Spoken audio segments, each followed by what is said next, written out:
Doctor ortho Ayurvedic oil और capsule, अब दर्द भी घुटने टेकेगा। झारखंड की राजनीतिक गलियों में चर्चा तेज, सरकार बदलने की अटकलों पर लगा विराम, विधायक हेमलाल मुर्मू ने किया स्पष्ट।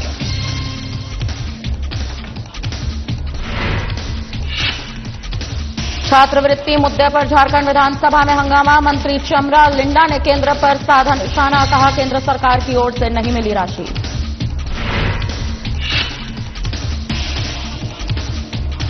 रांची में जेएसएससी सफल अभ्यर्थियों को बधाई, कल्याण मंत्री हफीजुल हसन ने दी बधाई, कहा सरकार अपने वादों पर अडिग।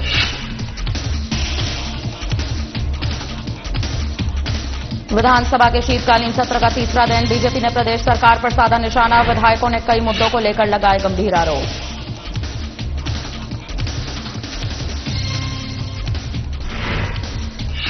देवघर में एसपी ने लॉन्च किया स्मार्ट ई-बिट ऐप, पेट्रोलिंग टीमों की करेगा रियल टाइम ट्रैकिंग, एसपी ने हरी झंडी दिखाकर टीम को किया रवाना।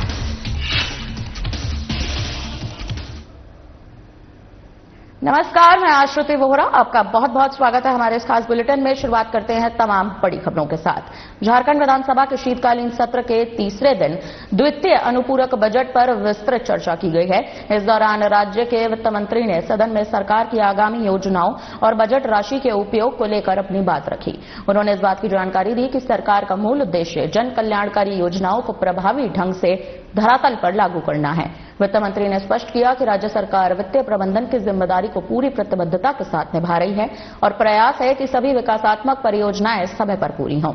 उन्होंने कहा कि द्वितीय अनुपूरक बजट राज्य के विकास को गति देने वाला है और इससे विभिन्न विभागों को अपने कार्यों को आगे बढ़ाने में सहायता मिलेगी।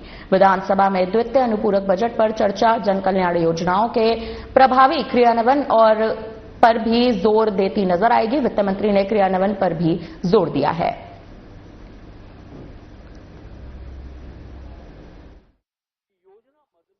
महोदय, मैं बहुत ही स्पष्ट विषयों को, बातों को रखना चाहता हूं सदन में कि योजना मद में अनुपूरक बजट में जो 6,554.6 करोड़ रुपए का प्रावधान किया गया है, इस पर कोई वित्तीय भार नहीं पड़ने वाला है।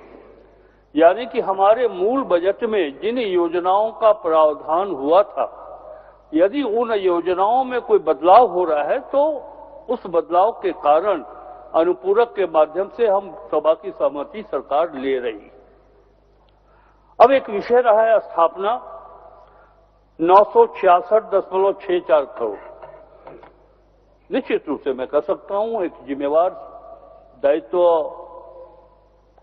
पद को संभालने वाले वित्त मंत्री होने के नाते कि ये 966.64 करोड़ रुपया ये वित्तीय भार पड़ेगा।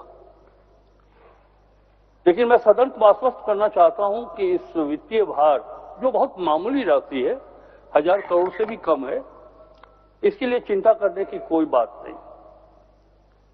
हम अपने अतिरिक्त संसाधन को मजबूत करेंगे, हम अपने अतिरिक्त आय के स्रोत को बढ़ा करके ये 966 करोड़ रुपए की प्राप्ति इस वर्ष के अंत तक कर लेंगे। ये भरोसा मैं हेमंत सोरेन सरकार जी की ओर से राज्य अपने विधानसभा के सदस्यों को देना चाहता हूं। महोदय, इसके पहले कि हम सेकेंड सप्लीमेंट्री की चर्चा करें, लगभग 8 महीने हो गए हैं, 8-9 महीना, अप्रैल महीना से लेकर के वित्तीय वर्ष प्रारंभ होने से लेकर के अब तक, तो हम राज्य के मूल बजट की भी चर्चा करना चाहते हैं। महोदय, ये सबको पता है कि हमारा मूल बजट 25-26 का 1,45,400 करोड़ था।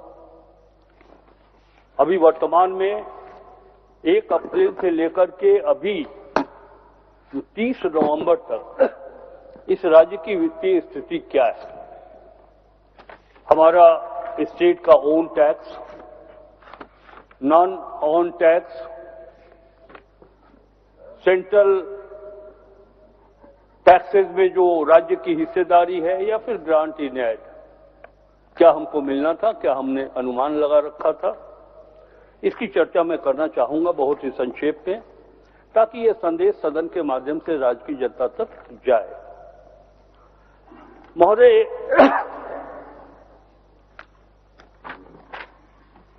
हम आपको बताना चाहते हैं कि जो मूल बजट 25-26 का 1,45,000 करोड़ का है, उसमें स्कीम के हेड में क्या झारखंड विधानसभा में मुख्यमंत्री हेमंत सोरेन से भारतीय खो खो महासंघ के प्रतिनिधि मंडल ने शिष्टाचार मुलाकात की है। प्रतिनिधियों ने 9 से 14 मार्च 2026 तक रांची में होने वाली सरकार की ओर से हर संभव सहयोग देने का भी आश्वासन दिया। वर्ष 2026 में झारखंड पहली बार किसी बड़े अंतर्राष्ट्रीय खो खो आयोजन की मेजबानी करेगा, जिसमें 23 देशों के बालक और बालिका वर्ग के खिलाड़ी भाग लेंगे। प्रतिनिधिमंडल में KKFI अध्यक्ष सुधांशु मित्तल, अंतर्राष्ट्रीय तकनीकी सचिव MS त्यागी और महासचिव उपकार सिंह विरक सहित राज्य स्तरीय पदाधिकारी और जनप्रतिनिधि भी सम्मिलित थे।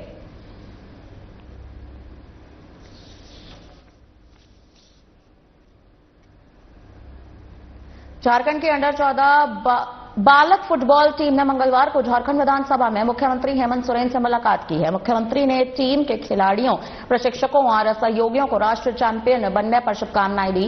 उन्होंने इस बात की भी जानकारी दी कि राज्य में खेल को लेकर असीम संभावनाएं हैं। सरकार खिलाड़ियों को राष्ट्रीय एवं अंतर्राष्ट्रीय स्तर पर पहचान दिलाने के लिए प्रतिबद्ध है। मध्य प्रदेश के उमरिया में 1 से 6 दिसंबर 2025 तक आयोजित 69वीं SGFI राष्ट्रीय स्कूली फुटबॉल चैंपियनशिप में झारखंड ने पेनल्टी शूटआउट में पंजाब को 6-5 से हराकर खिताब जीता था। खिलाड़ियों ने बताया कि राज्य सरकार की खेल नीतियां उन्हें निरंतर बेहतर प्रदर्शन के लिए प्रेरित कर रही हैं।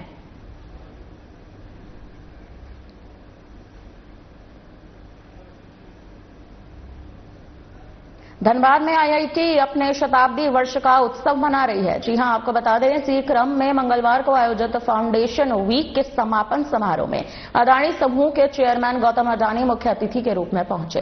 संस्थान पहुंचने पर निदेशक सुकुमार मिश्रा और अन्य अधिकारियों ने पुष्पगुच्छ देकर उनका स्वागत किया। इसके बाद वह पेनमैन हॉल में आयोजित मुख्य कार्यक्रम में शामिल हुए। मंच से छात्रों को संबोधित भी किया। समारोह को संबोधित करते हुए गौतम अडानी ने कई बड़ी बातें बोली। उन्होंने कहा कि तेजी से बदलते वैश्विक दौर में भारत को अपने विकास पथ का चुनाव खुद करना होगा। उन्होंने इस बात पर भी गौर किया कि 21वीं सदी में किसी राष्ट्र की मजबूती उसकी तकनीकी क्षमता, ऊर्जा तंत्र और प्राकृतिक संसाधनों की उपलब्धता पर निर्भर करेगी। उन्होंने कहा कि भारत दुनिया के सबसे कम प्रति व्यक्ति उत्सर्जन करने वाले देशों में शामिल है। इसके बावजूद वैश्विक मंचों पर भारत के प्रयासों को अक्सर कमतर आंका जाता है। जो हमारे युवा को क्या करना चाहिए, उनको रोजगार खोजना नहीं है, रोजगार देने के लिए प्रेरित करना है। दूसरा क्या है कि पैसा खोजो मत, पैसा जनरेट करो, वो उनका जो मूल मंत्र था। और धरती के लिए काम करो, अपने मिट्टी के लिए काम करो। उन्होंने अपने भारत का भविष्य के बारे में बताया, भारत का वैश्विक इतिहास के बारे में बताया और भारत का फ्यूचर के बारे में बताया उन्होंने। और उसके अलावा उन्होंने बताया कि माइनिंग इंस्टीट्यूशन में वो किस ढंग से कंट्रीब्यूट करना चाह रहे हैं। उसके लिए उन्होंने बताया कि हम अभी इस एरिया में 50 इंटर्नशिप देंगे हर साल। थर्ड ईयर के बच्चों को इंटर्नशिप देंगे, 50 बच्चों को। 50 इंटर्नशिप में क्या है, 30 इंटर्नशिप जो होगा, मतलब 25 इंटर्नशिप को प्लेसमेंट में कन्वर्ट कर देंगे। दूसरा उन्होंने क्या है कि एक हमारी टेक्समिल, आप सब जानते हैं, वो सेक्शन कंपनी है। टेक्समिल और Adani 3S centre of excellence की स्थापना की गई है। उसके बारे में बताया कि रांची में झारखंड विधानसभा के शीतकालीन सत्र में छात्रों को छात्रवृत्ति नहीं मिलने का मुद्दा अब हावी हो रहा है। समाज कल्याण विभाग के मंत्री चमरा लिंडा ने स्पष्ट कर दिया है कि जहां केंद्र सरकार से शेयरिंग का प्रावधान है, वहीं छात्रवृत्ति अटक रखी है। उन्होंने इस बात पर भी कहीं ना कहीं अपना गौर किया कि जिस तरह से कक्षा 1 से 8 तक की छात्रवृत्ति पूरी तरह राज्य सरकार वहन करती है, उसमें कोई समस्या नहीं है। 70% छात्रों को राशि मिल चुकी है। प्री मैट्रिक और पोस्ट मैट्रिक छात्रवृत्ति के लिए 370 करोड़ रुपए की आवश्यकता है, लेकिन केंद्र सरकार की ओर से अब तक शून्य राशि यहां पर प्राप्त हुई है। लिंडा ने इस बात का आश्वासन दिया है कि विधानसभा सत्र समाप्त होते ही वे दिल्ली जाकर इस विषय पर केंद्र से बात करेंगे। वीजा नहीं आ जाए, 1 से 8 क्लास तक का कोई प्रॉब्लम नहीं, वो स्टेट देता है। इसलिए ST SC OBC 70% हो चुका है 1 से 8 क्लास तक। प्रॉब्लम कहाँ पर है? जहाँ पर शेयर है, जहाँ पर शेयर है, तो शेयर जब तक शेयर में भी प्रॉब्लम कहाँ पर है? अगर वो शेयर नहीं आएगा मेरे पास, तो मेरा पैसा मेरे पास आएगा ही नहीं वित्त विभाग से। वो दरवाजा ओपन ही नहीं होगा, खुलेगा ही नहीं, बजट मेरे पास होने के बावजूद भी।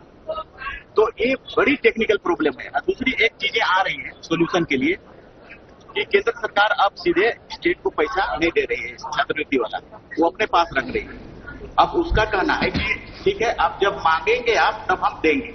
तो रांची में झारखंड के अल्पसंख्यक कल्याण मंत्री हफीजुल हसन ने जेएसएससी सीजीएल परीक्षा में सफल हुए सभी छात्रों को बधाई देते हुए कहा कि राज्य सरकार युवाओं के भविष्य को मजबूत बनाने के लिए निरंतर प्रयास कर रही है। आपको बताते चले कि उन्होंने किसानों को लेकर भी कहा कि सरकार ने धान खरीद के लिए 3200 प्रति क्विंटल का जो वादा किया था उसे चरणबद्ध तरीके से पूरा किया जाएगा। मंत्री हसन ने इस बात का दावा किया है राज्य सरकार बेहतर काम कर रही है, जनता से किए गए प्रत्येक वादों को भी निभाया जाएगा। उन्होंने कहा कि सरकार किसानों, युवाओं और हर वर्ग के हित में ठोस कदम उठा रही है।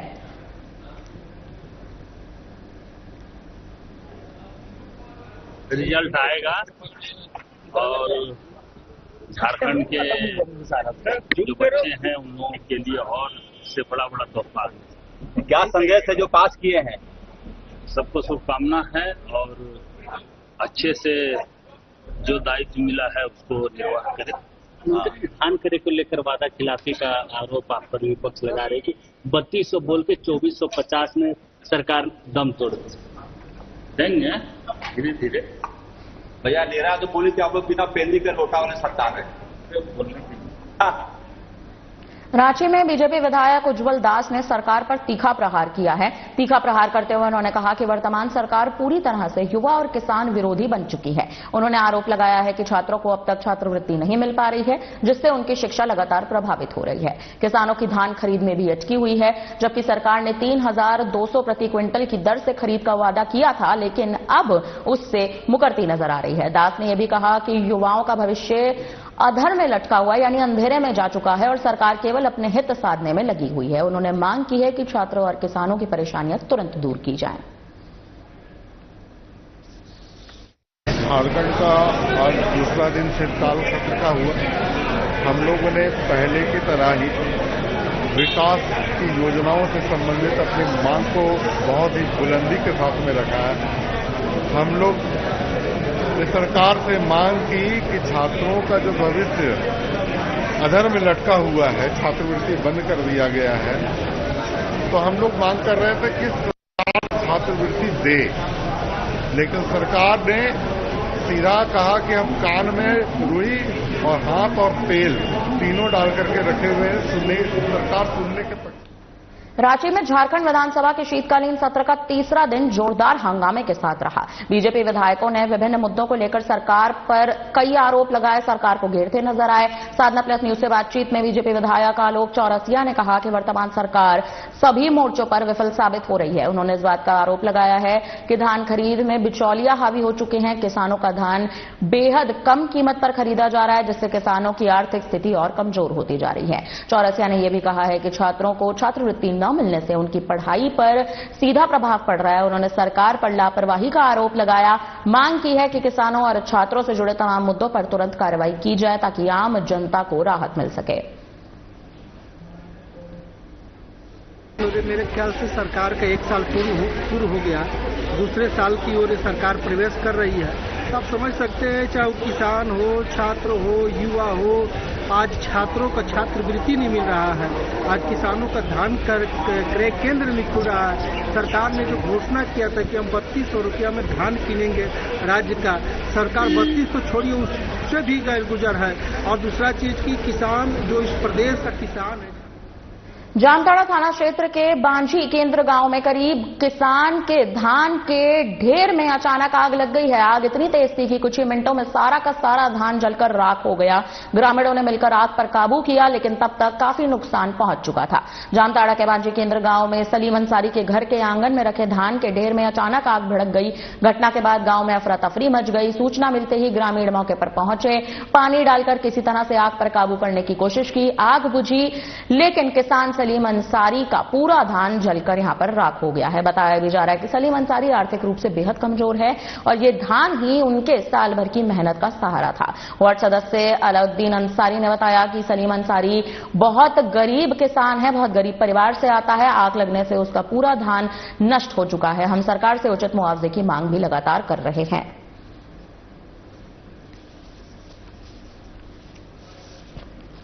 हुआ था बोलिए। सलीम घर में आग लग गया है, बिचाली में धान में, तो बहुत नुकसान हो गया है।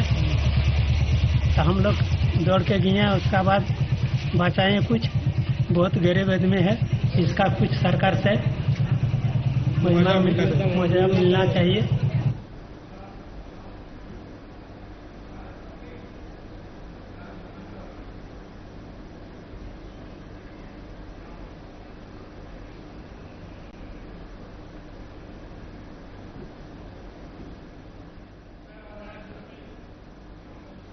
आपकी विकास पार्टी के केंद्रीय अध्यक्ष गुलाम मुस्तफा ने कहा कि झारखंड में छात्रों का स्कॉलरशिप काफी लंबे से रुका हुआ है।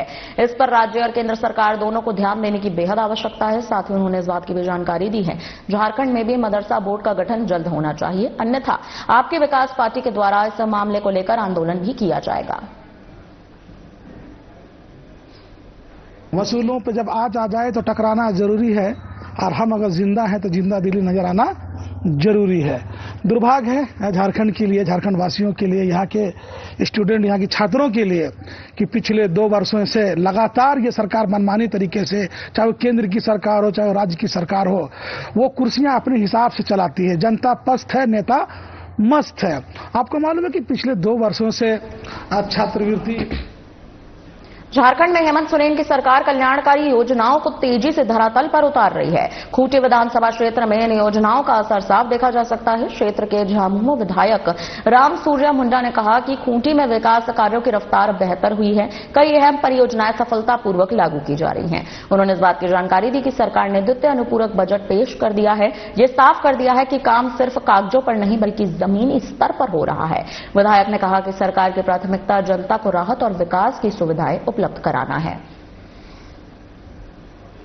शीतकालीन सत्र का आज तीसरा दिन था। तीसरे दिन भी विपक्ष की भूमिका निभा रही भारतीय जनता पार्टी ने हेमंत सरकार को चहुं ओर से घेरने का प्रयास किया, लेकिन जब सदन चल रहा था तो हेमलाल मुर्मू ने साफ कह दिया कि यह सरकार जनता के हित में खड़ी है। विपक्ष का काम आरोप लगाना है, सत्ता कैसे हासिल किया जाए यह विपक्ष का उद्देश्य रहता है। इस वक्त हमारे साथ खूंटी के झारखंड मुक्ति मोर्चा की ओर से जो विधायक है राम सूर्य मुंडा हमारे साथ मौजूद है। विपक्ष अक्सर आरोप लगाती है कि सरकार काम नहीं कर रही है, लेकिन अगर हम खूंटी की बात करें, तोरपा विधानसभा क्षेत्र की बात करें, तो धरातल पर कई सारी योजनाएं सरकार ने उतारने का काम किया है। आप वहां के मौजूदा विधायक हैं, जो योजना धरातल पर उतर रही है, क्या आसार दिख रहे हैं सर उसके? देखिए, हमारी जो महागठबंधन की सरकार है, हेमंत सोरेन माननीय मुख्यमंत्री जी के नेतृत्व में जो सरकार अभी झारखंड में चल रही है, ये बेहतर रूप से काम कर रही है। जैसा हाल ही में 28,000 लोगों को नियुक्ति पत्र भी सौंपी गई है, और उसी तरह से और भी कई योजनाएं धरातल पर चल रही है, जिसे अभी बहुत सारी योजना है। ये हमारे सरकार का देन है कि झारखंड अभी खुशहाल है। इससे पिछले कई साल पहले जब बीजेपी की सरकार थी, उन्होंने पूरे झारखंड को तहस-नहस करके रख दिया था। जब से हमारी सरकार आई तब से फिर सुधारने का काम हुआ, शिक्षा में सुधार हुआ, सब पुल पुलिया सड़क सब कुछ बन रहा है। ये हमारी सरकार की उपलब्धि। दूसरे दिन 7721 करोड़ रुपए का द्वितीय अनुपूरक बजट पेश किया गया, यानी कि जो मैया सम्मान योजना में जो राशि घट रही थी वह अब नहीं घटेगी। क्रांतिकारी योजना था जिसने कई सारी महिलाओं का जो आम जीवन है उसमें परिवर्तन लाने का काम किया। क्या कहिएगा सर? देखिए, बजट बिल्कुल संतोषजनक है और पूरे जनता के हित में है, और ये जो बजट है पूरे जनता के लिए है, और जो भी काम होगी जनता के लिए होगी। बिल्कुल सही। राम सूर्य जी, एक आखिरी सवाल आपसे रहेगा, खेल को कैसे खूंटी विधानसभा क्षेत्र में प्रोत्साहन मिले, इसे लेकर आप लगातार काम कर रहे हैं।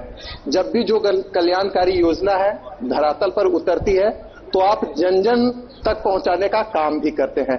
मौजूदा समय में अगर देखें तो वहां की जो जनता है उसका फीडबैक क्या आ रहा है, क्योंकि वहां से कई वर्षों से बीजेपी के विधायक थे, अभी आप जाते हैं तो लोग क्या कहते हैं? देखिए, हमारे खूंटी जिला में जो भी जितने भी खिलाड़ी हैं, विशेषकर हॉकी में देखा जाए तो देश विदेश में खेल रही है हमारी जो महिला टीम है, और लड़के भी हैं, और सरकार के द्वारा जो खेल नीति बनाई गई है उस माध्यम से भी हम लोग काफी मदद कर रहे हैं। ये है। दिन रात लगे रहे। जी हाँ, बिल्कुल दिन रात लगे हुए और आगे भी लगे रहेंगे जनता के लिए, और जितने भी खिलाड़ी हैं उनको आगे बढ़ाना है। धन्यवाद। यानी कि कुल मिलाकर देखा जाए तो झारखंड में हेमंत सोरेन की जो सरकार है बेहतर काम कर रही है, और जो हेमंत सोरेन जी के सिपाही हैं जन कल्याणकारी योजनाओं को कैसे धरातल पर पहुंचाया जाए, इसी उद्देश्य के साथ काम कर रहे हैं। रांची से विशाल भारद्वाज की रिपोर्ट।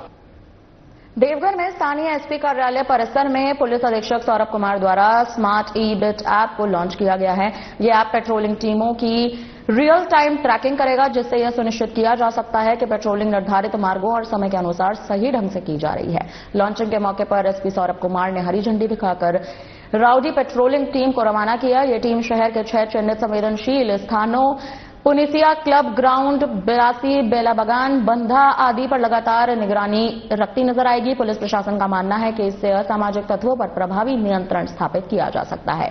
इसके साथ ही महिलाओं द्वारा संचालित शक्ति पेट्रोलिंग भी पहले की तरह विभिन्न लोकेशंस पर सक्रिय रहेगी। पुलिस लगातार प्रयास कर रही है और इसमें लगातार हम लोगों ने पुराने अपराधियों का सत्यापन और अन्य सभी कार्य हमने किए हैं। अभी एक नई पहल हम लोग शुरू कर रहे हैं, वह स्मार्ट ई-बिट को लेकर के हम लोग कर रहे हैं। अभी हम लोगों ने करीब 6 नए टीओपी का संचालन शुरू किया है टाउन के अलग अलग क्षेत्र में, चाहे वो बिलासी हो, सदर अस्पताल के पास हो। सदर अस्पताल चतरा स्थित उपाधीक्षक कार्यालय में अस्पताल प्रबंधन जिला समिति की बैठक संपन्न हो चुकी है। बैठक की अध्यक्षता जिला परिषद अध्यक्ष ममता कुमारी ने की है। बैठक में सदर एसडीओ जहूर आलम, जेप उपाध्यक्ष ब्रजकिशोर तिवारी, सांसद प्रतिनिधि विनय सिंह, चिकित्सा पदाधिकारी डॉक्टर आशीष कुमार, उपाधीक्षक doctor Pankaj Kumar, red cross के सचिव धर्मेंद्र पाठक सहित संबंधित विभागीय अधिकारी भी उपस्थित रहे। बैठक के दौरान पूर्व में हुई बैठक की समीक्षा की गई। इसके बाद 10 नए बिंदुओं पर विचार विमर्श भी किया गया। बैठक के दौरान मुख्य रूप से नवनीत शिक्षक का मेडिकल प्रमाण पत्र बनाने के नाम पर अवैध राशि लेने से संबंधित मामले पर भी चर्चा हुई। इसमें संबंधित कर्मियों से एसडीओ जहूर आलम ने पूछताछ की। आपको बताते चले, उन्होंने कहा कि उक्त आरोप में किसी के द्वारा अब तक साक्ष्य उपलब्ध नहीं कराया गया है। जांच फिलहाल जारी है।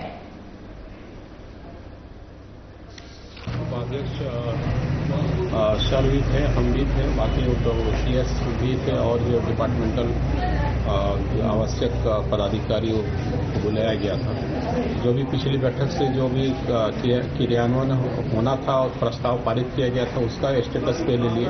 फिर नए जो है गाइडलाइन मिला है राज्य सरकार से, भारत सरकार से, और जो कायाकल्प के तहत जो होना है आवश्यक चीजें हम लोग को यहाँ से पारित करना होता है, स्वीकृत करना होता है, उसके बाद उसको क्रियान्वयन करना होता है। तो वो सब चीज आज लिए है कि उसको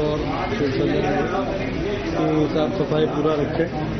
और झारखंड की राजनीतिक गलियों में पिछले कुछ दिनों से यह चर्चा तेज थी कि प्रदेश में जल्द ही बीजेपी और झामुमो की नई सरकार बन सकती है। इस राजनीतिक अटकल ने माहौल को गर्म कर दिया है, लेकिन झारखंड विधानसभा के शीतकालीन सत्र के तीसरे दिन ही लिट्टीपाड़ा से झारखंड मुक्ति मोर्चा के विधायक हेमलाल मुर्मू ने इन तमाम अटकलों पर स्पष्ट रूप से विराम लगा दिया। उन्होंने सदन के भीतर कहा कि विपक्ष की ओर से सिर्फ शगुफा उड़ाया गया है और सट्टा राजनीति की चाहत में ऐसी भ्रामक बातें फैलाई जा रही थी। मुर्मू ने कहा कि सरकार को अस्थिर करने की कोशिश नई नहीं है, लेकिन मौजूदा सरकार मजबूत है, कहीं भी कोई संकट नहीं है।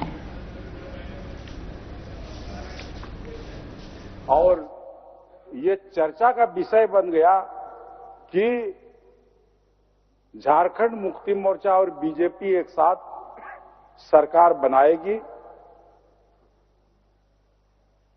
और ऐसा सगुफा फैलाया गया।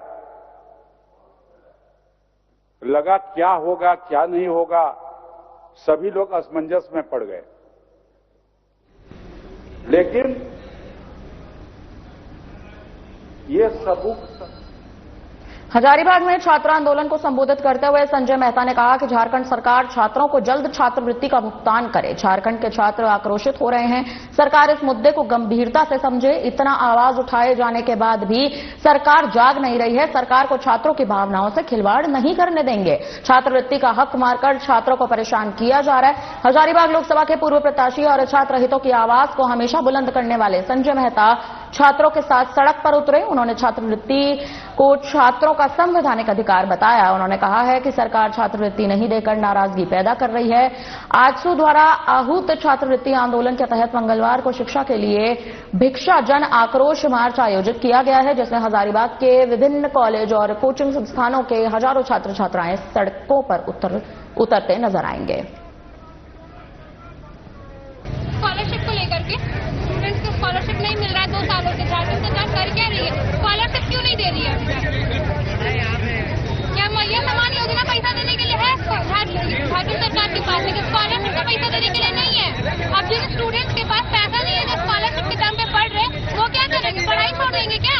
स्कॉलरशिप नहीं मिलेगा तो कोई बच्चा अमीर होता है, कोई बच्चा सरकार को ये नहीं दिखता है कि कोई बच्चा कैसे पढ़ेगा।